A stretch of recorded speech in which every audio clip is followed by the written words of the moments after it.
You're listening to the weekly Dartscast. 180! Hello and welcome to an episode of the weekly Dartscast. I'm Alex Moss, and joining me as always for episode 198. We're getting close to the big 200. My co-host, Darts statistician Burton DeWitt. How are you doing? Yeah, 198. That would be quadruple 20, double 19 if we bring back the quadruple boards. I'm doing well. How are you, Alex? Yeah, I'm doing well, thank you very much. And before we get into the show, a quick question. If I said you're playing in the semi-finals against Aaron Beeney, would you wake up in the morning? I'd make sure the £3,000 cleared my bank account because I wouldn't say no to that money before he whitewashes me 7-0. And then I'd go back to sleep. What about you? Yeah, I think I'm exactly the same. Well, we've got lots to get to. We've got Jonny Clayton and Aaron Beeney both going to be calling in a little bit later on, but there's only one place to start the big news, which broke last week. Barry Hearn OBE stepping down as the PDC chairman after almost 20 years in the role. What legacy does Barry leave? Where can you start on this? He's overseen and helped guide darts into the mainstream. And it's not just, the growth in prize money in the past 2 decades. And it's not just the globalization of the PDC calendar, although it's after first a regionalization of it, because it was a global calendar to start, but he's concentrated it in the UK and in Europe and then regrew it globally. And that's obviously huge. But even beyond that, that move into the mainstream and the fact that darts is now on television in dozens of countries around the world. The World Championships moved from the Circus Tavern to a huge arena in North London that can seat 3,000 people and sells out every session in a matter of minutes after tickets goes on sale. That shows you what he was able to do and the opportunity he saw to make the sport something more. It's going to be tough to replace him, if not impossible. That said, and I guess we'll get to this later, the PDC, he's left the PDC in a great shape to just keep on moving. And that, I think, is part of his legacy. He didn't just build the sport and then step aside. He built the sport and made sure that it would be in the right hands to keep growing. We'll also add in, this past year, go through the pandemic, a lot has paused and a lot has come to a halt. Darts did for a short while, but he was able to make sure that it, and of course the other sports under Matchroom, were able to get back going. As he said when we had him on last autumn, the PDC had put itself in a position where it could weather a storm. And this past year, it was their turn to take the hit to make sure the players kept getting paid. And that tells you just what kind of financial footing he's put darts in, that they could lose the fans for a year. They could lose a bunch of televised events. But other than a couple Euro tours getting canceled and a few Pro Tours getting canceled, the prize money didn't disappear. Sorry, and one televised event in the Champions League. But for the most part, the prize money was the same. That's because he put it in that position that it could weather the pandemic, unlike many other organizations. And that's because darts now is, in many aspects, mainstream. And that's down to Barry Hearn. I think you're absolutely spot on. I guess I'm showing my age here, really. But when Barry did become the chairman of the PDC, I was still in primary school, so I didn't really know too much about darts back then. But I was looking back earlier today before we started recording BDO versus the PDC, because back then, 20 years ago, it was still a big rivalry in darts, if you like. I was looking at the prize money, comparing the two, the Lakeside to the PDC one, which was still at the Circus Tavern.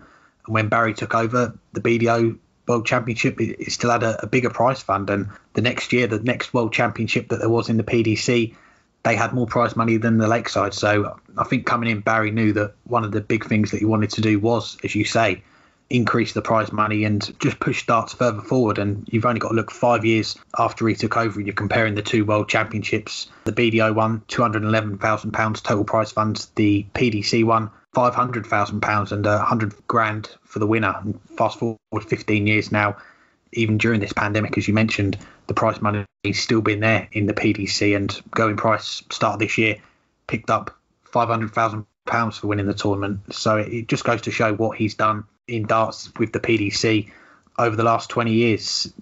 Go back 20 years, we had the World Championship, World Match Play, World Grand Prix. You look at how many events are now on the calendar. Darts on TV every month. Sometimes you look towards the end of the year And we're littered with events during that final 3 months of the year. There's just so much darts, which is great for us as darts fans, for the players that are wanting to earn money and make this a profession for themselves and not have to work anymore. It's given so many people so many opportunities, and there'll be a lot of people that will be always going to be grateful to Barry Hearn for what he's been able to do. Of course, us, when we had the VIP invite, you had the invite and got me in as your +1, was a great night, and I'm sure he's done that for loads of people, and he's helped loads of people along the way. But yeah, he said as well when he stepped down last week that he wanted to stay on until this pandemic ended, and okay, it's not over yet, but we are starting to see some light at the end of the tunnel, if you like, and we're talking at the end of April next month. We're hoping to have some fans back for the final week of the Premier League, so we're starting to see crowds come back into these events. Hopefully not long after we'll see the crowds go up and up, and we'll be back to where we were before. But it's you just got to tip your hat off to Barry Hearn, because what he's done for darts and the PDC, it's unrivaled really, and he thoroughly deserves his place in the PDC Hall of Fame that he already has, and I'm sure there'll be some other tributes come his way and some other things that he'll get along the way as well for what he's done. Now, stepping into Barry's shoes will be his son, Eddie Hearn, an already familiar name in sport, having run Matchroom Boxing for quite some time now. How much do you think will change, at least on the PDC side, with this move? Yeah, it's an interesting one. I think it's not going to be a complete change. As you mentioned, the person in charge, we've got Eddie Hearn coming in, who's the son of Barry Hearn, and he's forged his own reputation. It's got to be said. It's a very difficult thing to do in any industry if you're going to follow in a parent's footsteps. It's hard to shake off that people are going to compare you to your dad or your mum or whoever, whatever it is, whatever family member it is, if you're following in what they're doing. But he's managed to do that. You look at what he's done with boxing, and I'm not the biggest boxing fan, but I follow it casually sometimes, and I've seen some of the events that he's put on, the Wembley Stadium, selling out that multiple times, putting on other big events around the world. I know there's one of our listeners who tweeted us when we put out the news as well that Barry Hearn was stepping down, that maybe we'll get Anthony Joshua versus Peter Wright on pay-per-view. I don't think it's going to get that silly, but I'm sure there'll be ideas that Eddie will want to bring in. And got to mention, we've still got Matt Porter's going to be the chief executive, who's been around for a long time in the PDC now, and he's helped build the organisation as well. And Eddie's been on the board of directors for the PDC for a while as well, so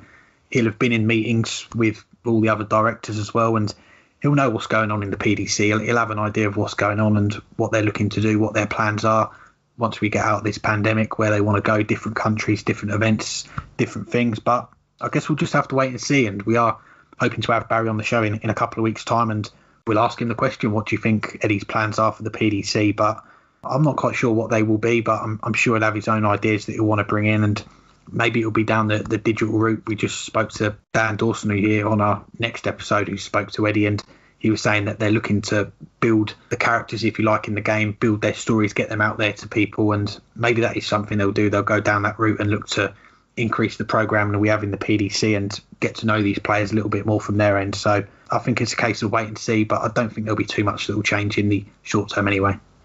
Yeah, I'm in agreement, and I think the big thing is that Matt Porter is still the person who's oversees the Professional Darts Corporation, as he has now for quite some time. Barry Hearn was the head of Matchroom, but on a day-to-day basis, or a day-in, day-out basis, he wasn't nearly as much in the weeds as Matt Porter is, and that I don't anticipate that changing with Eddie Hearn taking over the reins in Matchroom. That doesn't mean, of course, that Barry Hearn wasn't involved at all. He was definitely heavily involved. But most of the logistical matters and most of the day-in, day-out business matters are run by Matt Porter.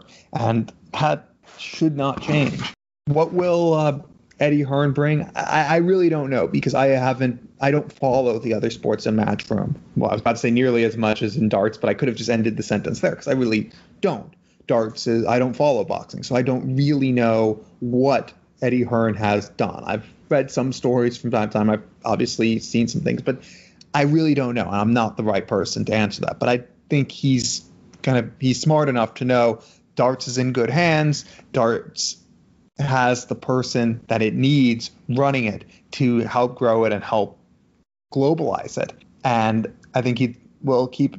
He'll have some input, and obviously he has to deal with things that involve with company-wide matters. You don't want to have the biggest darts event going head-to-head on the same night, if possible, with a big boxing match or with one of their golf tournaments or something else that they put on. To the extent that you can coordinate in that regard, that's where Eddie Hearn will have to coordinate. But for the most part, I think he should allow Matt Porter to continue running and continue growing darts. And if that's the case, we won't really notice much change, if any. Now let's move on to our first guest on this week's show, and it is with the Premier League star, the master himself, Jonny Clayton. I'm delighted to say I'm joined by the master, Jonny Clayton. Thanks for the time, Jonny. How you doing? I'm very good, thanks. Enjoying my time off, but yeah, very good. Good to hear. Well, let's start off with, this is the first time that we've had you on the show in almost 3 years to the day. We chatted to you just after you won your first Euro Tour in Austria. The most important question to start with is, do you still have the green jacket? I do. It's in my wardrobe. I need to get it framed, but I haven't done it yet, so I still have it. Don't fit me, but I still have it. Excellent. When you look back on what you've gone on to achieve in the 3 years since the World Cup, the Masters, you're now in the Premier League, was that win in Austria a pivotal moment? Because I remember you said it gave you a lot of self-belief that weekend.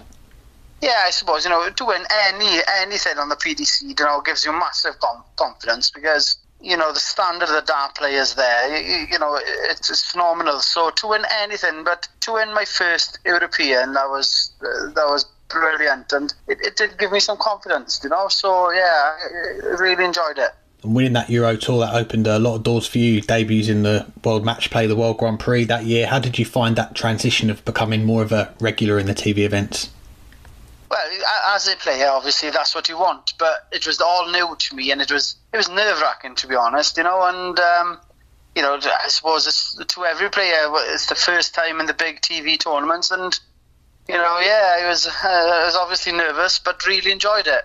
We fast forward to last year, 2020. You made a great start to the year. You beat Michael van Gerwen in the Masters semi-finals, the UK Open, the 9-darter on stage 2 that weekend, and not long after the pandemic hits us. How was the 4-month break with no darts tournaments to go to?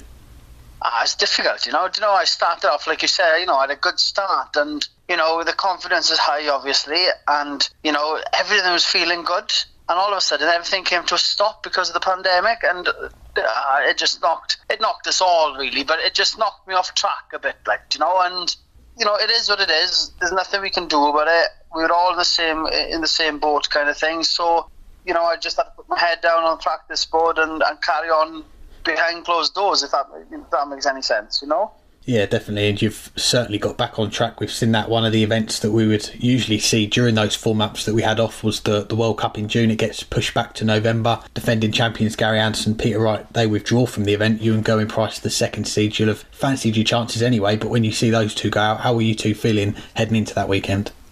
Yeah, obviously, when we played Scotland, John Henderson and Rob Thornton, but, we were feeling good, and our doubles games were brilliant, me and Gerwyn, and it paid off for us. We were second favourites, like you said, and it was just, we bounced off each other. The previous 2 years, didn't go too well, but listen, to win that trophy was one hell of a feeling.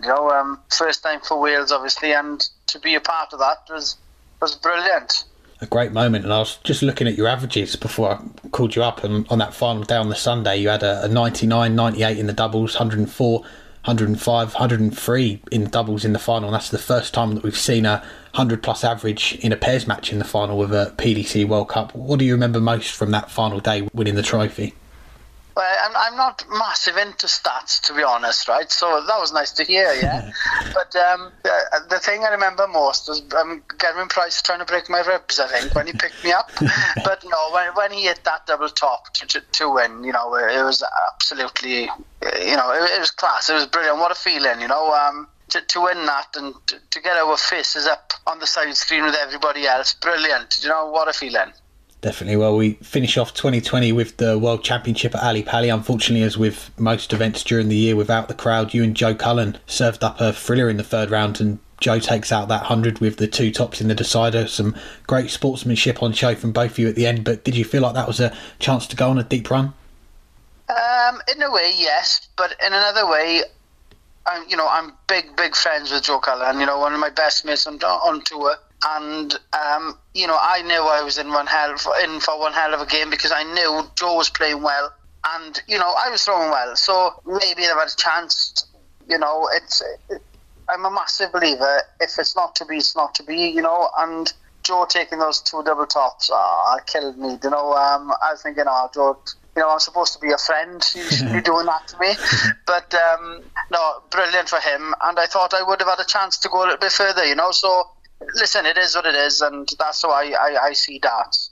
Well, it was to be for you in the next tournament, the Masters. You beat Jose de Souza, Michael van Gerwen, James Wade, Peter Wright, all in last leg, decided to get to the final. Just how did you hold it all together when the referees say in final leg, game on? I don't know, to be honest. I think I needed the practice. That's why you went to the last legs. But no, you know, you just got to concentrate. You got to concentrate, and not pressure yourself, if that makes any sense. You know, if you miss that treble, you've got to forget about it quick, and, you know, try and hit it the next visit. You know, so yeah, it was a brilliant feeling. You know, I had a very difficult run on my side of the board, and, you know, to pick up that trophy on the end was phenomenal, you know. Yeah, you get past Mervyn King in the final to become the master, and with it a spot in the Premier League as well. Looking back on that weekend, we spoke earlier about your first European tour. You took a lot of self-belief from that. So what did you take away from winning the Masters? You know, confidence is flying then. You know, it's another level. You know, people say when you win your first one, it seems to not get easier, but you seem to go into games with a different mindset, as if you know, that not the game gets any easier, but you're more relaxed, you're more confident in the way you throw and stuff, and that's what I think has happened to me. You know, I've had my first master, you know, I have my first major, under my belt, and, you know, I play now with confidence. I play, you know, like I can play darts, so I'm enjoying it, and that's that, you know. And it's fair to say that you've settled in pretty well to the Premier League. You mentioned you're not one for stats, so you'll enjoy this one. The 105 average that you had on your debut, the highest by a player making their full Premier League debut. You're 5th in the table after the first 9 nights, the 9-darter as well. How have you found it so far? I've enjoyed every moment of it, you know. There's been some great games of darts there, you know. I think as debutants, I think we've all done pretty well, you know, and, you know, we're putting pressure on the big guns. So, to be honest, I'm really, really enjoying it. I think it's fast. I'm a little bit disappointed that there's no crowd, because I would have liked to have experienced, you know, the massive crowds, but at the end of the day, I'm in the Premier League, and I'll take that every day, you know, so I'm really enjoying my time there. Yeah, I was going to mention that. You touched on the other debutants along with yourself. You've got Dimitri and Jose in there, and we're hoping we're going to get some crowd for towards the end of the Premier League, but usually we've got the different venues around the country, around Europe. Of course, you played in one last year in Cardiff. Does it still feel like the Premier League because you're still playing the top players, or is the lack of the big crowds something that you're missing? Oh no, it's definitely still the Premier League. You know, it's the crowd is just a plus. You know, you're playing against, well, the elite, really. You know, 10 players there who have earned their spot. That's what I'm trying to say. Who are, you know, to get into that Premier League, you have to do something special, and every one of us have. So to be a part of that 10 of the elite players is, you know, it's mind blowing. And when we're talking on this Tuesday morning, we've got the last day of the Super Series in Germany gets underway in a few hours. You decided to skip the events. We were trying to work out the last Players' Championship you'd missed, because you don't often miss the events, but have you been following the results still? I do look at the results, to be honest. I like to nose to see who's doing well, who's not, kind of thing. But no, it's my first, and I think it's my 6th year in darts, and I think it's my first block of tournaments that I've missed. So I've not missed any. So, you know, I think I needed a holiday, so I left this one out. Well, we've got some questions from our listeners, and also some from the team at Red Dragon. Lee says, Jonny is such a top bloke, you can ask him anything. He's in a very good place at the moment, always loves a chat about rugby, was a very good scrum half in his day. So talk us through your rugby. How high up did you play? How long for? What memories stick out?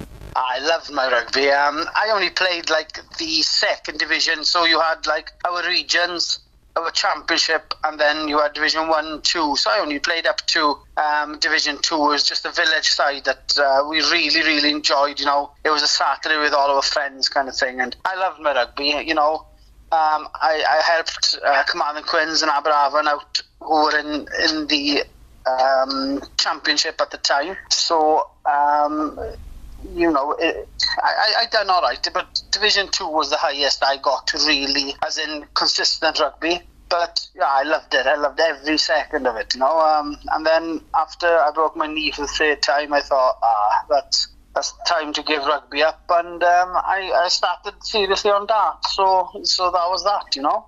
Simon from Red Dragon, he mentioned that Jonny was a great player for a decade before anyone knew him, so go deep on darts in Wales and international stuff. I mean, before Q School 2015 you played the BDO a little bit, you won the WDF Europe Cup team as well, so what was it like during that time? In the beginning, it was like, darts to me is just a massive hobby, you know. It still is a hobby. I don't find it as a day-to-day job, because I enjoy it as my hobby. I still work, so, but when I was younger, I was training rugby on a Tuesday and a Thursday night. So every Thursday it was the local darts league. So we decided to join that. It was just for a few beers in the beginning, like with friends, you know. It was just a bit of fun. But as my time went on, I started to play pretty good. So one of the guys, his name was Wayne Evans, and Wayne asked me to come and play Super League, and then maybe into our county side. So that's what I done, and within a year I got my Welsh cap. So, you know, my darts came pretty quick from finishing rugby, and so, you know, I enjoyed my time in the BDO. I made a lot of good friends in the BDO system, but, you know, it was time to give it the next step, give it a go on the next step. And I think I made the right step by joining the PDC, because my darts have gone, you know, 10 times better now. So I think I made the right decision. Absolutely. And just touching on Q School as well, I was looking back at your results from those 4 days, a couple of last 64s in the first 3 days. What can you recall from that fourth and final day? Because looking at the results, you had, I think, 3 last leg deciders you won on the way to getting that tour card outright. Yeah, I don't remember much about it, but I do remember, you know, that last day, the final day. I think, if I remember right, I think if I got to a semi-final, I would have had a card for the PDC. But I don't remember correctly, but I think it was only a 1-year card at the time. But at the last day, you know, I beat Andy Bolton in the final, and, you know, for me, you know, great. It was a start of a big journey, and I've enjoyed every step of it, you know. Definitely. Well, you mentioned you're still working as well. A question from Jamie. He says Jonny's one of the few top players who still has a full-time job. Does his plastering work keep him fit, and how does he fit the practice sessions around the work?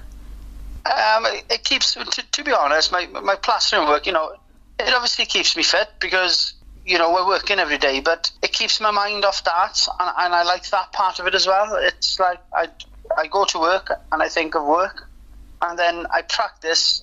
Late at night I practice. I come home, I have my supper with the family, and I'll go on the dartboard then around 9 o'clock for a couple of hours, because my wife watches rubbish on TV, and I come in and play darts, you know, and that's how I do it. That's how I've always done it. So, you know, I've not changed anything like that, but my practice is late at night. Well, sticking with the plastering, Dart Horse says I've got a hairline crack over a door about a foot in length. For any of the paint-on products worth a try, or do I need to spot plaster the area with a mesh tape to get rid of it long term? Well, if it's a hairline crack, you can use a fine filler from B&Q and give it a coat of paint, and it should do the trick. If it's any bigger than a hairline crack, you need to get a plaster in. There we go. Well, a few more before we let you go. Carl Reddin says you seem to play your best darts against Michael van Gerwen. Was it at the Masters 2020, the 10-6 win, that really made you sit up and believe that you could beat anyone on the big stage, and that led to the unbelievable year that you had last year? Yes, I think beating Michael, once you beat the world number one, you know, that was a massive thing in my book. It was a massive tick in the box, you know. And, you know, I've beaten. I look around sometimes and I think, right, I've beaten him. I've not beaten him. You know, when you look in the practice room, and, you know, Darryl Gurney, I can't get over the line against Darryl Gurney for the life of me. But everybody else I've seemed to have beaten. So yeah, it's. I'm playing well, and once you play well, you put pressure on the big guns, and that's what you try and do, and concentrate on your own game. George Dobson says, would Jonny beat Gerwyn Price in an arm wrestle? Well, I would not put any money on that, because I think Gerwyn Price's arm is bigger than my leg. So I'm going to give that one a miss. I wouldn't even try. Fair enough. And lastly, Rachel Gallagher asks, what makes you proud to be Welsh?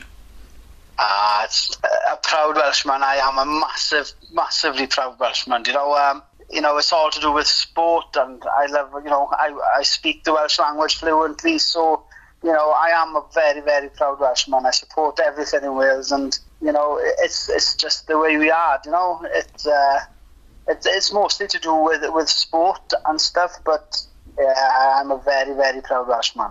Definitely comes through. Well, Jonny, it's a pleasure to chat to you. Appreciate the time. Congratulations on the year that you're having so far in your first Premier League season. Wish you all the best when it gets going again soon. Brilliant. Thank you so much for your time. Thanks again to Jonny for joining us. Now let's talk some Premier League. And since we last spoke, we've had the second week, if you like, of the Premier League night, 6-9. 4 records set by the 2 players that were eliminated on Judgment Night. Cross being eliminated with the most points and the best goal differential. And on the other side of things, Glen Durant being eliminated with the lowest points and worst goal differential. But where do the 2 go from here? Well, we'll start with Rob Cross. And I've been defending Cross a lot this year. And I think in the end, in the Premier League, it got, after losing to Gary Anderson at the start of the week, it didn't go right for him. And he never found his game for the rest of the week. But then you look at what happened at the Super Series in Germany, there are a lot of promising signs, and those same signs that we had seen at the start of the Premier League campaign, the same signs that we've seen for much of this year, that Rob Cross is on his way back to playing at a top 10 level. He's up to 22nd in the averages in the Players' Championship events. He was around 30th at the start of the week, had a run to the quarterfinals in the third event out of 4 in Germany, including some, good wins, beating Alan Suter, who's been one of the players of the year so far in the first round, beating Kim Heibrooks with nearly a 105 average in the board final, before going out in a last leg decider to Brendan Dolan, who's also been one of the players of the year so far, in the quarterfinals. And he played well in defeat on 2 of the 3 other days. The only day he didn't seem to have it was the final day, where he just didn't show up against Mike Ivanhoven and lost 6 legs to 2. But promising signs from Rob Cross. Nowhere near his best, but his best is world champion. He can still be a level below that and be one of the best players in the world. And we're starting to see more and more signs that Rob Cross is getting back there. I'm not worried. It's going to be a big year for him because he's defending a lot of prize money, but it just needs to keep soldiering on. And if he does, he can keep that spot in the top 16, even defending £200,000 just at the match play and European Championships alone. As far as Glen Durant, we talked quite a bit about him so far. First player to go through a Premier League campaign without a win ever, but it was sad watching it. I believe he still believes that he can get back to where he was. And it wasn't that long ago that he was lifting the trophy. Right now, you just don't know. He's never been back since having COVID last October. He's never been anywhere near the player he was. And he's gone from being one of the top 10 players in the world, one of the top 5 players in the world, arguably, to in the bottom quartile of players on tour. I want to see how he does next month or the following month at the next set of Pro Tour events. That'll be big for him. He doesn't necessarily need to win one of those, but he needs to get a couple runs together and start winning some matches again, because he just went an entire Premier League campaign without any and then skipped the Super Series in Germany. But to get some wins under his belt, to just start throwing well again and to get confidence that he's throwing well again is the key thing. And until we see that, it's tough to even guess what's next for him. And I'll start in the other direction then. I'll start with Glen Durant. And as you say, a lot has been said about Glen over the last few weeks. And like you, it was difficult to watch him in the Premier League play at that level, considering how well he played last year on his way to winning the title. But just looking at the final stats and his average across the 9 games that he played, 86, is at this level in the Premier League is just not going to cut it. And unfortunately, that's how his game's gone. It has dropped to that level. The only thing really for him was elimination. And you can say, was it better that he played in these 2 blocks? You had the 5 nights back to back and then the 4 nights back to back, or would it have been better to have played 8 to 9 weeks, Thursdays across those 2 months and gone through those 9 defeats? So I don't know what would have been the better way, but it's out of the way now. He's out of the Premier League and he's got a long time. He didn't play in the Super Series, just gone in Germany. He decided to skip that one, and he's got the best part now of 7 weeks, best part of 2 months now, break to get ready and prepare himself for this next lot of Super Series, the couple that we've got before the World Match Play, and of course he will be in the World Match Play, but it's now about getting himself somewhere back to that form. It's going to be difficult for him. We had him on the show just before the start of the Premier League, and he was saying he had a list of things that he was going through to try and get himself back to that form. His throw, different other things away from darts that he was looking at. And one of the things that he mentioned as well is that Peter Wright's offered him to come and stay at his home and have a practice in the lead up to the World Match Play. That could maybe be something that works for me. It certainly works for Dimitri Van den Berg anyway, but it's going to be a tough road for him. But we'll see. He's a player that's got a lot of determination. I think it's just a case of getting that throw back to where it was before and getting some confidence back in his game, because that is something that has been lacking in this Premier League. Going over to Rob Cross 2 years in a row now that he's been eliminated from the Premier League, but I think this one he can take a lot more positives from than the one last year, can't he? And you've spoken about it on here about how difficult 2020 was for him, a lot of changes that he had with his management and other things, but it does look like he is coming back into some form. And okay, he's not back at the level that he was in his first year in the PDC on the main circuit, but there's some good signs for him, I think. And okay, he's a lot to defend, as is well documented now this year. If he'd had a bit more luck, I guess we'd be talking about someone else being eliminated. There were two games in particular. You mentioned the Gary Anderson game. He had darts to get a point out of that game, I think. And the Peter Wright game, he was 5-3 up, had darts to get a point in that one, ends up losing 7-5. If he gets a point in either of those games, we're talking about Rob Cross in the second phase of this Premier League, and we're talking about Gary Anderson being the player eliminated. So he's very close, I think, to getting back to the form that will get him through that first phase of the Premier League and into the second phase. But that's a long way off now. It's all about the ranking events and making sure that his ranking doesn't drop too much over the next 8 months. Now, we'll look more ahead to the second phase of the Premier League on next week's show, but who's caught your eye the most from the first phase? Wow, there's plenty to pick out, actually, and I'll probably focus a little bit more on week 2, the last 4 nights, because they're probably the most recent darts that we've seen. But just looking at the players that have picked up the most points from that second week, the 2 players that are top of the table, joint top, Nathan Aspinall, Dimitri Van den Berg, 7 out of 8 points in that last week. And it's got to be said, they've been playing some excellent stuff, haven't they? Dimitri, 5 out of the 9 nights, he's had the highest checkout. I had a look as well. And Nathan Aspinall as well, he's picking up some big results. He's got the highest doubles percentage from the first phase. And as we said on the show, he was someone that not a lot of people were touting in this Premier League to do well. He's got 1 foot in the playoffs. If he has a good next week, gets a couple of good results, then he's looking well set to get in them playoffs. But one player I do want to give a mention to, and that is James Wade, because it's been an up and down Premier League for me. He wasn't supposed to be in it. Gerwyn Price testing positive for the virus on the eve of the tournament, and that first week was a little bit up and down for him, but he's come back last week. Just some superb performances. He had 4 ton-plus averages. That's the first time that he's gone 400-plus averages in a row in the Premier League since his debut year in 2008, and he's picked up some good results. He's in the top 4 at the moment, and he's a player that you're thinking that he could go all the way and maybe win the Premier League, because he is getting that timing back to where it was. He's winning games. He's continuing to pick up points, and he's a player that I think could make the top 4 and could be a real spoiler on that finals night, because he's been there and done it before. But yeah, I'll go with the 2 at the top of the table, James Wade, and okay, we'll throw in the other 2 debutants as well, because they've been superb as well. Jose's starting to pick up more points regularly now after a first week where he was throwing away opportunities. He's now taking them, and he's throwing in 180s for fun now. I think he's got to 50 in the first 9 nights. So I'll throw in Jose as well, and Jonny Clayton as well, because he had a tough start to that second week, but he finishes it off with a comprehensive win against Michael van Gerwen, and all of a sudden he's right back in that race for the playoffs as well. Yeah, I'll start, though, somewhere different on who caught my eye. I'll start with myself, namely with the tips on the 9th night.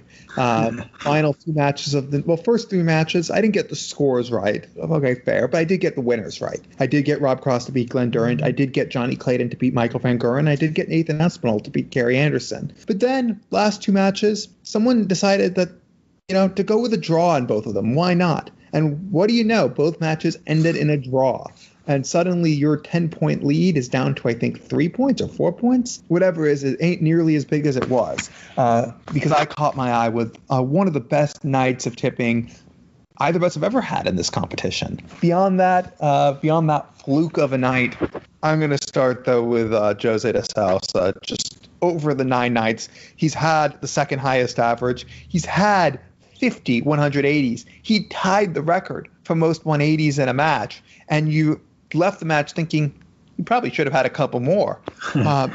Absurd standard of what he's brought. And his 9 points from 9 matches is a lot fewer than it should have been. He should have beaten Nathan Aspinall. He definitely could have won some other matches, but for the fact that everything he threw at his opponents gave back at him. You know, kind of like Mensur Suljovic in his first year in the Premier League, but even better. That's why, of course, Jose de Souza has 9 points right now. And as Dan Dawson said, he's the best scorer in world darts, and that might be an understatement. Jose's scoring is just out of this world. We knew he was a gifted player. We've seen it on the floor. We've seen it on the European Tour. We saw it at times on television last year, most encapsulated by him winning the Grand Slam. But we've never saw it at this level. And what he has threw in it so far in the Premier League and what he has thrown in so far this year in the Pro Tour, it's world-class stuff. And that's why he is one of the best players in the world right now. And in that conversation, beyond him,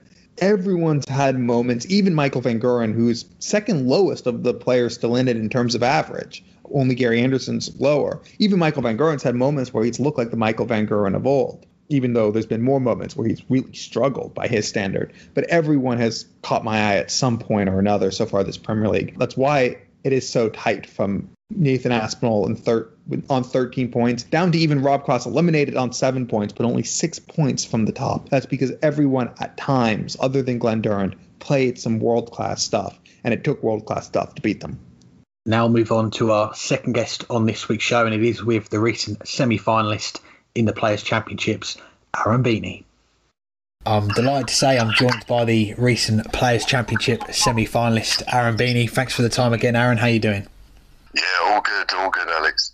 Good to hear. And we're talking on the final day of this, the third Super Series of the year. You're still in Germany and you're finished in the top 20 for the most prize money won over the 4 days. How are you feeling right now? Unreal. Two disappointing 6-0 losses, which is something that I didn't suffer last year, although I wasn't getting a win. I was never losing 6-0, but yeah, 2 days with 6-0 donuts in the round one, but everything else has gone pretty well, hasn't it? Yeah, it definitely has. And we'll come back to the last few days later, but let's rewind back. We last had you on just after your first win on the PDC Tour against Scott Waits, the Summer Series last July. You had a few more wins after that as well, so how did you reflect on 2020? Yeah, 2020, I spent far too long walking into that room as a dart fan, shaking like a leaf when I got to the arcade, nervous. What's happened on the tour is, like, I've got to know everyone. I'm no longer looking at these idols. I'm just looking at fellow players. Like, no shakes, no nerves. But yeah, no, I spent too much of last year as a dart fan and not a dart player, definitely. Well, it was the best part of a 3-month break between the PDPA qualifier for the World Championship and then the first Super Series end of February. So how did you feel those 3 months start-wise? I know we were still in a lockdown, but could you get much practice in? No, not really, because like the flat I live in their 3 months, I'm unable to play online darts. I can't get a board on the wall at my apartment. So it's just me finishing work, go home, throw a few darts on my own. I've been maintaining practice, but it's hard to practice on your own, for definite. Yeah, definitely agree with that. And that then brings us on to that first Super Series and a huge scalp, beating Gerwyn Price 5-1 up. He brings it back to 5-all. You take out the 86 in the decider. How special a moment was that to beat the world number one and the world champion? Absolutely unreal, mate. Unreal. He missed a lot of doubles for me to go 5-1 up. Don't get me wrong, it wasn't like I beat a top quality Gerwyn Price, but I just done what I've been doing all year, like just accepting every chance given to me and taking it. Yeah, that was one hell of a moment. It took a bit to come down from that. A few weeks later, another milestone, making your TV debut against Lisa Ashton in the UK Open, still in unusual circumstances with no fans, behind closed doors. But how did you find that first taste of playing on TV? It's weird. I was really nervous about the walk-on, but Lisa was unbelievable. She just went full mum. She like absolutely mummied me up to the main stage. She's like, "You'll be fine." And yeah, six starts in, you no longer realise you're on a main stage. Like lack of crowds probably was a factor, but you don't even see Russ Bray stood like a foot away from the board. You just see the board. It's weird. The focus on the main stage. Yeah, I really enjoyed it up there. I definitely want more of that. Fingers crossed for that. And it was a game which goes down in history as well. Lisa averaging the 100, the first time a lady's done that on TV. When you were on the stage, did you get a sense that Lisa was playing to that level, or were you more focused on your own game? Oh no, I 100% knew what she was doing. I lost 6-2. We played 8 legs, but I'm pretty sure 4 of the 8 legs, her first 6 darts were 180, 140. It's like she's throwing 5 perfect darts at the start of every damn leg. I wasn't nervous about the stage. I wasn't nervous about the cameras. But at the end of leg 5, I found myself trying to force like one more treble to try and keep up with Lisa, and I lost my form. And that's all credit to her. It was her amazing scoring ability just absolutely broke me. Like it forced errors in me. She was unreal that day. Unreal. Well, not long after the UK Open, it was almost your turn to get the 100 average as well. That next Super Series, a 99 average, the highest you've had since you've been on the tour, to beat Dirk van Duijvenbode in a last leg decider. And we spoke to your co-manager, Dean Moss, on the show last week, and he said that he thinks you're now finding out that you're perhaps better than you thought you were. The ceiling's a bit higher. Do you agree with that?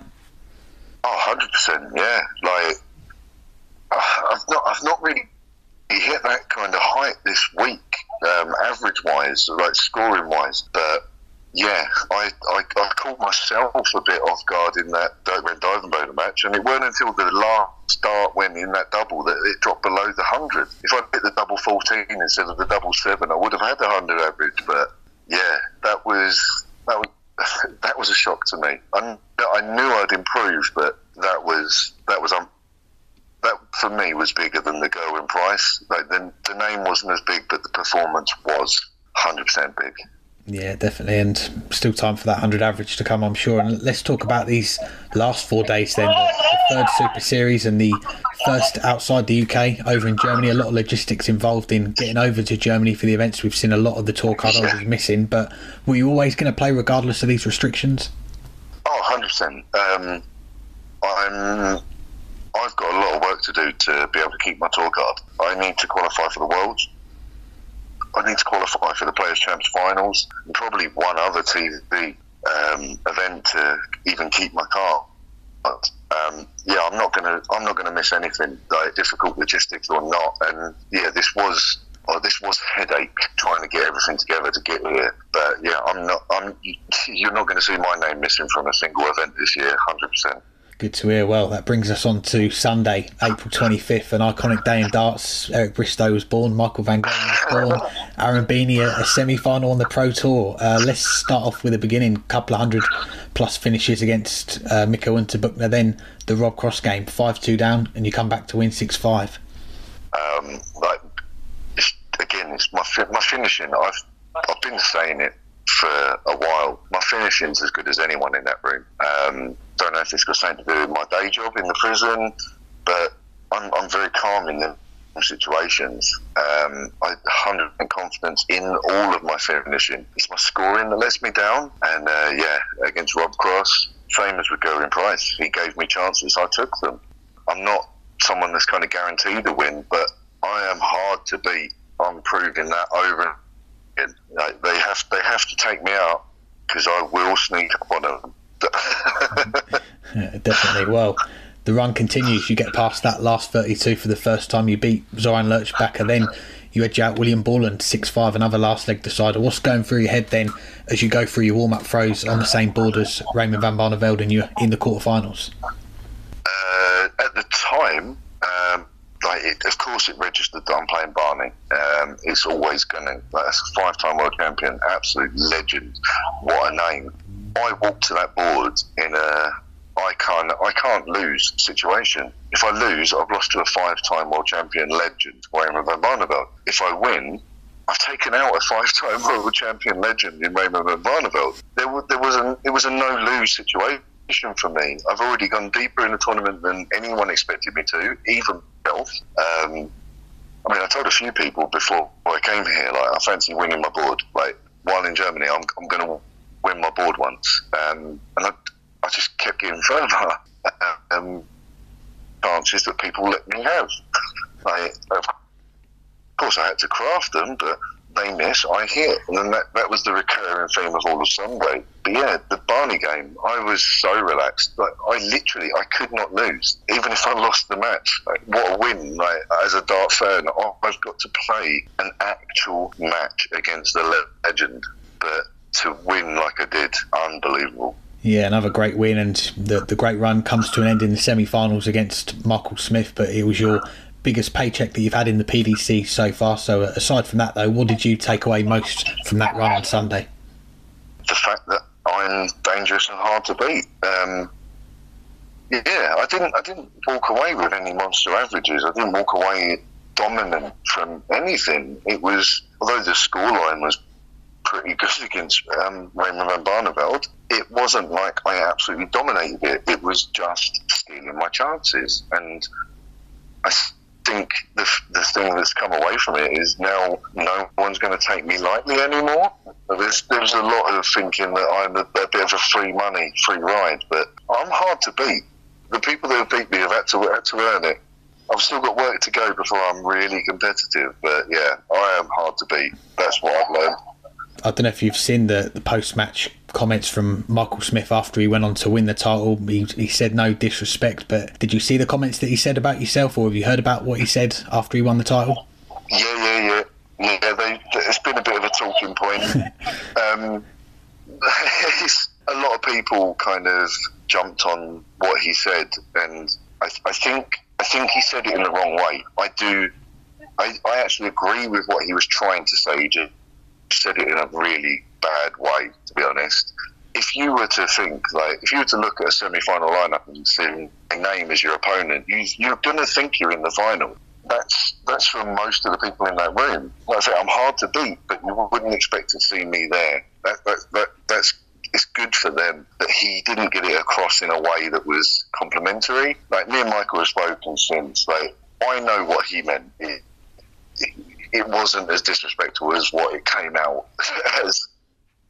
Yeah, that's completely understandable. And I guess really when we're talking today, it was the last Pro Tour event currently scheduled on the calendar. We assume there's going to be news soon on the next ones, but you've had, I think, 4 or 5 of the regular Pro Tour weekends last year before the virus. What's it been like then, having the longer breaks between the events, and has it made it harder to get some momentum going? For me, it's been better. It's been 100% better.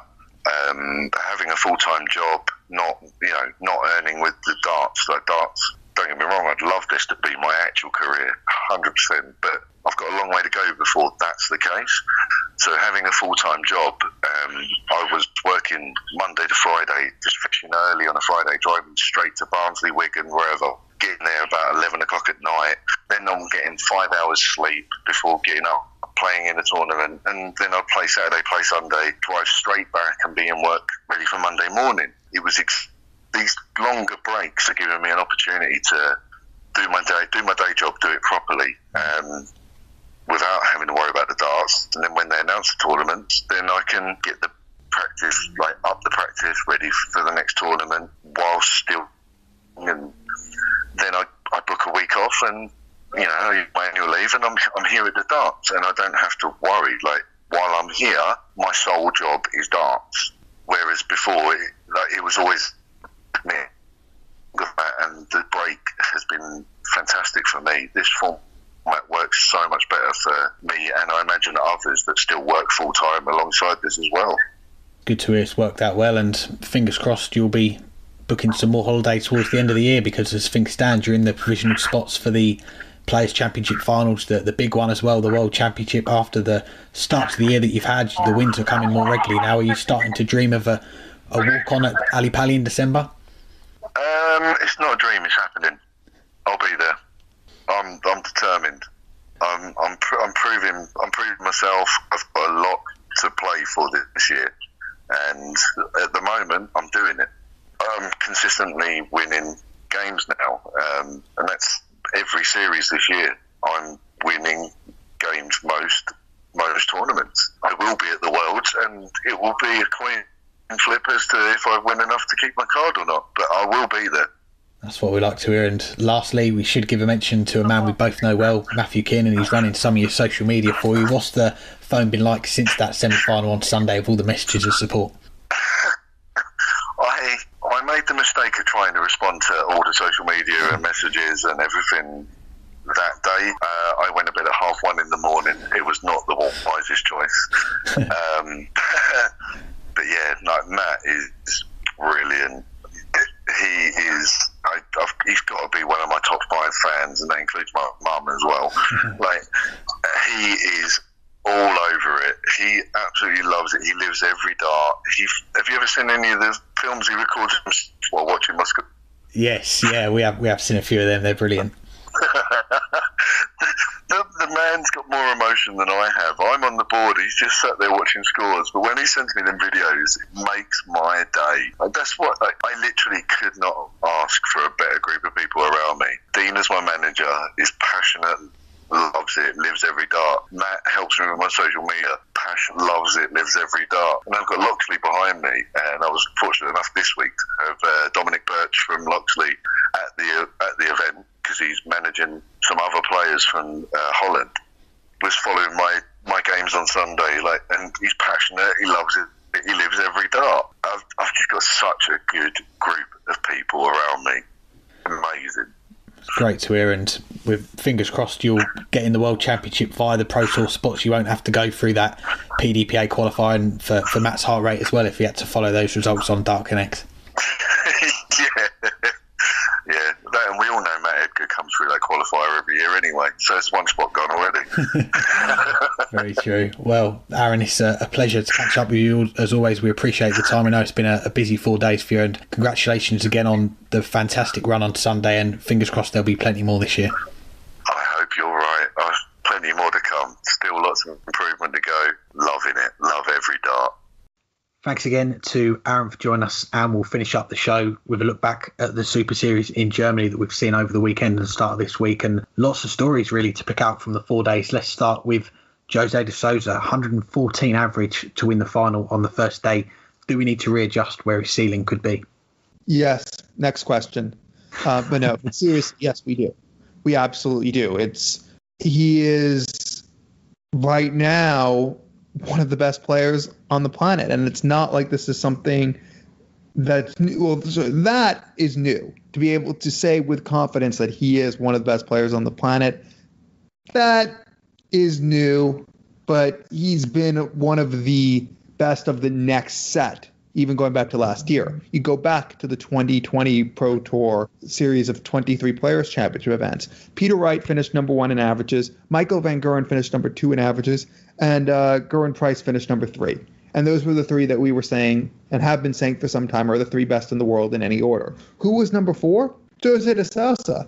And he played as many matches as Gerwyn Price. The only other people who played more than he did are Premier League players and Ian White and Christopher Tyskie, who are the 2 best Players Championship players, because he was playing at that standard across the 23 events. And he was closer to Gerwyn Price in averages in 3rd than he was to 5th place Gary Anderson. You fast forward to this year, through 12 events, who's number 1 in terms of averages in the Players' Championship events this year? Jose de Souza. A full point ahead of 2nd place Jonny Clayton. And then you look at, Gerwyn Price is in 3rd, Peter Wright's in 4th, Michael Van Gerwen is down in 13th. Jose de Souza's ceiling is the best player in the world. I'm not saying he's there right now, but that is his ceiling from what we have seen so far. And there's no reason to believe he can't get there, as he now himself begins to believe that he can be. We've seen glimpses, as I said earlier on the show, of what he could do, but we are seeing it now day in, day out. And what he can do is anything he wants to on the dartboard, and then some. So yeah, it's time to readjust his ceiling, because his ceiling is the best player on the planet. To copy a quote that Mac Elkin said on this show, his manager, he was riding the crest of a wave as a manager. You've got to say Jose de Souza is doing exactly the same. What a time he's having at the moment. I'll go back to October last year. We had our producer Hannah on as guest co-host just after Jose beat Michael van Gerwen in the final to win a European Tour. And one of the questions we asked ourselves was, what could this European Tour title mean for Jose? And our producer, Hannah, she called it. She said it could be everything for him. And look what he's gone on to do. He won the Grand Slam. He's got in the Premier League. And now you look at what he's doing on a regular basis, not just on the TV, but on the floor events as well. And just picking out some of them performances that he had over in Germany, the 111 against Brendan Dolan at the average in the quarterfinal, 103 in the semi-final, and then that 114 in the final, which was just superb. And what does he do the next day? 117 average and a 9-darter against Jermaine Wattimena. It's just superb what he's producing at the moment. And this is a player that you've got to remember that last year he made his debut in a lot of the big TV events, the World Match Play, the World Grand Prix, European Championship, Grand Slam. That's ranking events that this year he's not defending any money on his ranking. And you look back at the World Championship from what will be 2 years ago at the end of this year, he went out in the first round. So that's a lot of potential for him to earn some big money on the rankings. And he's 11th on the order of merit as it is. But if he can go and have a big run in some of these major events, maybe pick up his second major title, we could be talking about him as a top 4 player going into next year, because we've seen the levels that he's able to produce. Okay, the next 8 months, that's a long time in darts. Form can go up and down, but he just seems like a player that is just heading in one direction, and that is going up in the rankings. So for me, yeah, I think we do have to reassess where this could go for Jose de Souza. And one other thing I wanted to point out as well, he's thrown in the big averages on the floor. He's also doing it on the Premier League as well. He's had 5-ton plus averages in the Premier League so far. Jonny Clayton's had the same. The record for a debut Premier League season, 10 by Michael van Gerwen. Well, you think they've both got at least 7 more games, 8 or 9 if they get to the playoffs and make the final. That record, not beyond the realms of possibility. That could go by either of them. Also, this past week was a first PDC title for Dirk van Dijvenbode. Many felt, including us, that it was only a matter of time before he got one. But now that he has it, how important could it be in helping him continue with his rise? I think that was one of our easier tips that we've done on this show. When we go back to the start of the year, we were getting ready for the start of the new season in the PDC, and we were saying who could be the next player to win their first PDC title in the senior circuit. Dirk van Dijvenbode was a name that we brought up because of what he did in 2020, getting to a final on TV, the World Grand Prix, getting to a couple other quarterfinals as well, the Players' Championship finals, the World Championship. What he's been able to do in his career so far, it's been a little bit up and down. He's lost his tour card, but since he's got his tour card back, start of January 2020, it's been a very steep rise for him. And this title has put him up to 24th in the world now. And you've got to think as well, the next 8 months, he's just going to be adding to that, because he will be in the World Match Play. He's going to make his debut in that. He should be in the World Grand Prix, the Grand Slam, Players' Championship finals, the European Championship if we have a European Tour, and then the World Championship. So like I just said on the last question, a lot of potential for him to climb up the rankings. And if he gets to another final, maybe even wins a big TV event, goes a little step further, he could be a player that we're talking about in 12 months' time that is not just in the top 16, but maybe the top 10, top 8 in the world. So getting a title, yeah, it's a big thing for any player. And I guess to tick it off like that on the Pro Tour is the usual way that we see people do it. We've seen Dimitri van der Berg go the other way, win a World Match Play and then win his first Pro Tour title this week. But Dirk's done the more conventional route, if you like. He's got that Pro Tour under his belt. And now it's just a case of building up towards the World Match Play and the other big events coming up. We've seen some of the performances that he's able to produce as well. He's able to hit those big averages and take out the big checkouts as well. And if someone hits a big checkout against him, he's able to regroup, and very close to getting back-to-back titles. Lost out the next day in the final, lost out in a deciding leg, and there's not many people that have won back-to-back floor titles in the PDC. I don't think there's anyone that's won their first 2 PDC senior titles in back-to-back days, back-to-back events. So he was very close to making a bit of history there. But again, he's a player that is going to go far in the game.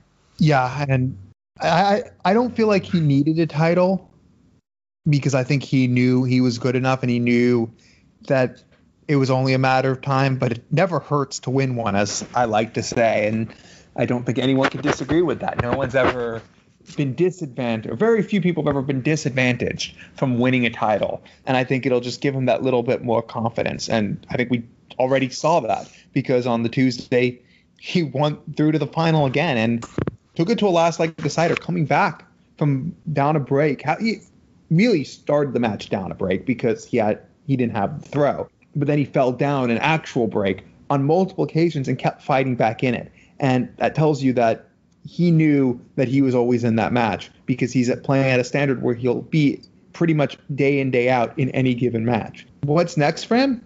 Another title.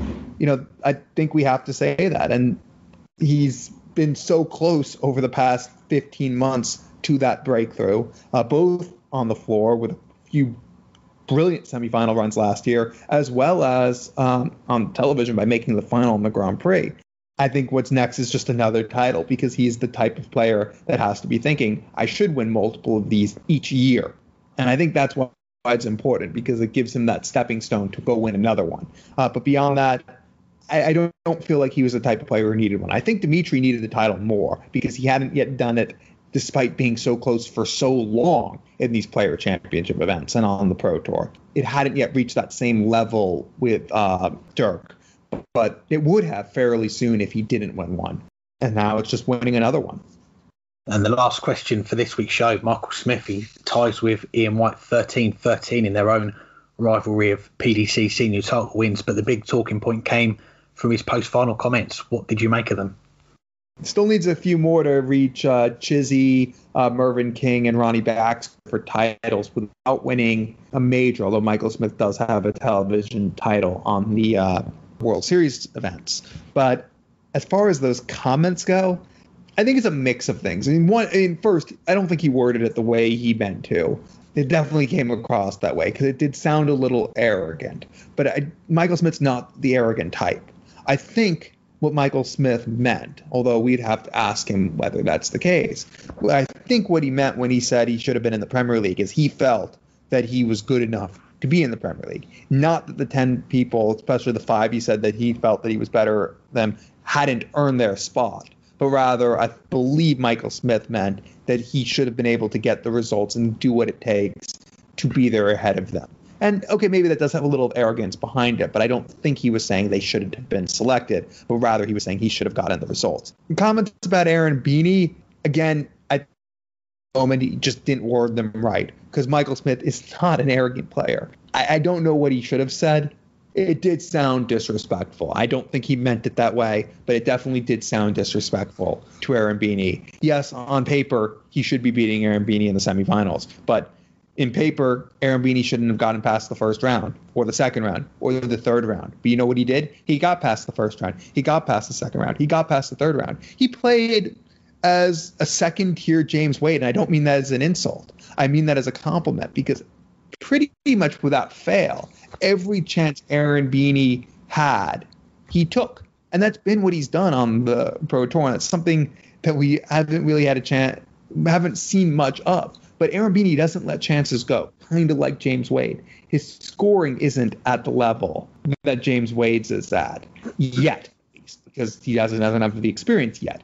But he creates chances, and he takes them. So if you give him 6 chances in a match, he'll beat you, or 7 in the semifinals. And Michael Smith didn't let him get those chances in the semifinals, although came pretty darn close to. The other thing, though, for Michael Smith's comments that I want to say is I do think he's taken to heart what a lot of people have said, that he's too nice.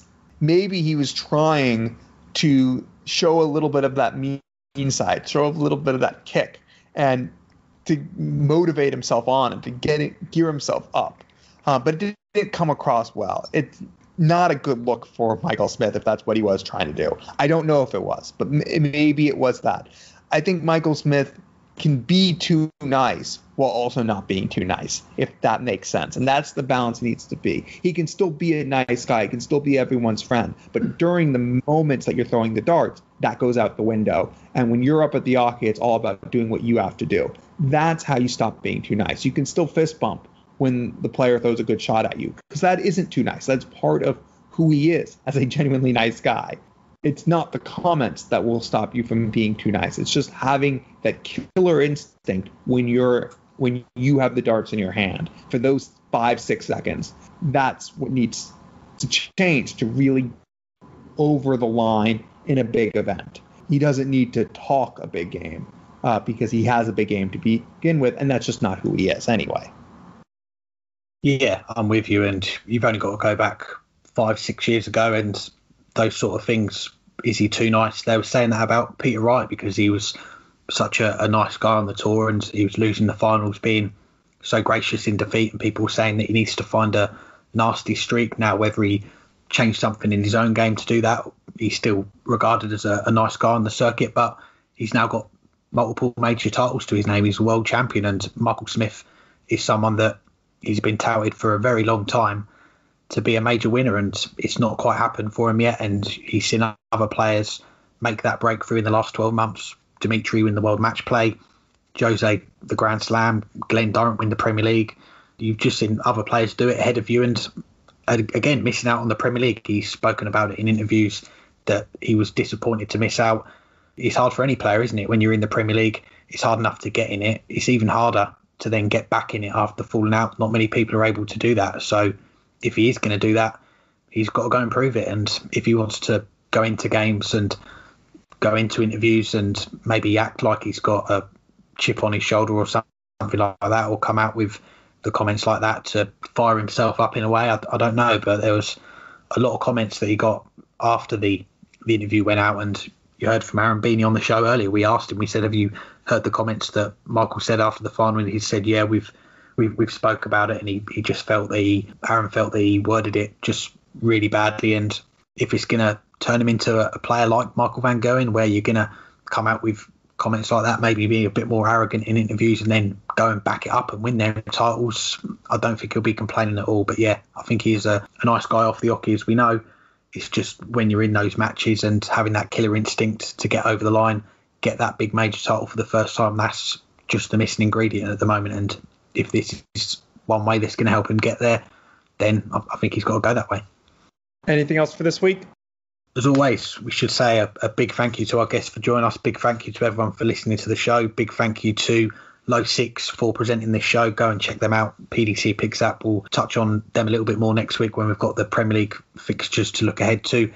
Shout out as well to Thomas Page, my old captain in the Start and Retreat darts team. We've played a few open events, pairs events, and other Riley's qualifier events in the past as well. He's signed up to the Patreon that we've got. He's a member of the Hang Tight Club, so big shout out to him. Appreciate the support.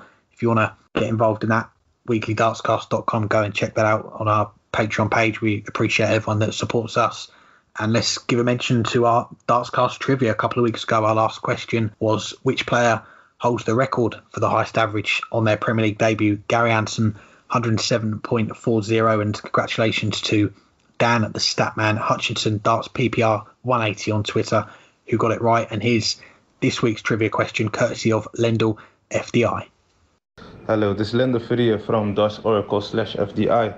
And the question of this week is, Monday's Player Championship final featured Dirk van Dijvenbode and Martin Kleermaker, with the winner claiming their first PDC senior title. But when was the previous most recent time that two players without a PDC senior title contested a final? Thank you to FDI for that question.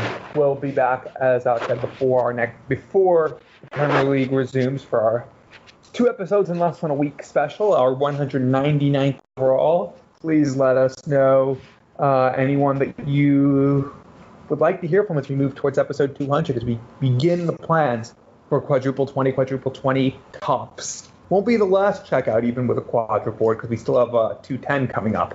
The highest checkout in all of darts until they invent I don't even know what it would be called, a Quintro board, but whatever it would be called. But let us know who you'd like on. Let us know anything you'd like to talk about. We'll try to do what we can do. But for Alex Moss, I am Burton DeWitt. You'll have to do a bit of hanging tight because there's no darts before our next episode. So for now, hang tight for our next episode. We'll tell you to hang tight for the darts.